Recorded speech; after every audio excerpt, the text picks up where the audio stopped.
Welcome back. Wyandotte County voters have a lot of decisions to make Tuesday, including several spots on the Unified Government Board of Commissioners. The board runs a lot like a city council. Voters will decide contested races in Districts 1, 5, and 8, along with an at-large seat in District 2.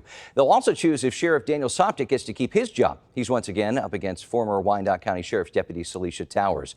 And we're watching a race in Overland Park for mayor. Incumbent Mayor Kurt Skoog wants a second term. He's up against researcher and former councilman Dr. Faris Farasani. Let's discuss with our roundtable of journalists. Please welcome back Zane Irwin, political reporter for the Kansas News Service, and KMBC9 political reporter Michael Mahoney. Let's start in Wyandotte County. Zane, what's catching your eye in the mayor's race and from what we just heard? I think anybody that lands in that seat is going to have a tough road ahead.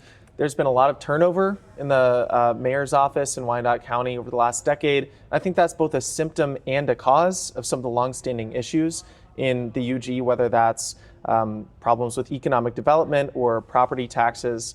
But ultimately, I think the mayor has less influence over policies in that area than the county administrator and the board of commissioners. The other thing is one of the underwriting issues, I think, on this, and Zane, you touched on it, is there's a trust issue among Wyandotte County voters and their city government. And the best illustration of that is they've not had a two-term mayor since Jack Reardon over 10 years ago. And so there's been some instability in the mayor's office. There's a lack of trust. In fact, Mayor Garner has talked about that a great deal. And it's one of the things that is, I don't even call it a subterranean issue in this. I think it's a major issue in this race. All right. As we said, there are quite a few spots on the UG Board of Commissioners up for grabs. What should we be watching for there? Yeah, that's right. Like half the board is up for re-election, and 3 out of 5 of those folks, it's a wide open race. The incumbent chose not to run again. The seat that I'm most curious to see how it shakes out is the 2nd at-large district that represents the entire county. And on the one hand, you've got Philip Lopez, who's the current District 6 commissioner.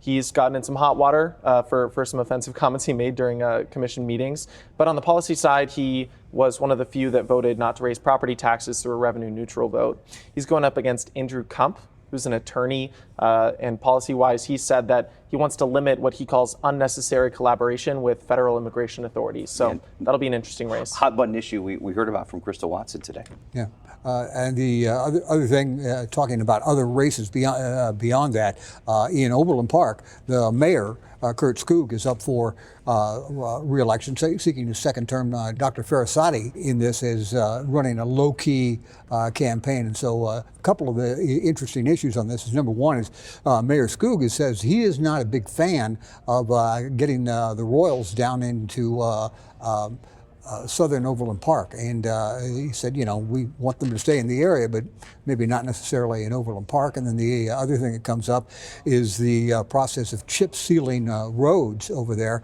Mayor Skoog and many other people don't like that process, mainly because when the process that they do that to reseal the roads is with some small loose gravel at the beginning, and they think that damages cars and is bad for the residents. There you go. Infrastructure and taxes, two of the biggest issues that we'll see decided at the polls on Tuesday. Thanks for joining us, Zane and Mahoney. We'll see you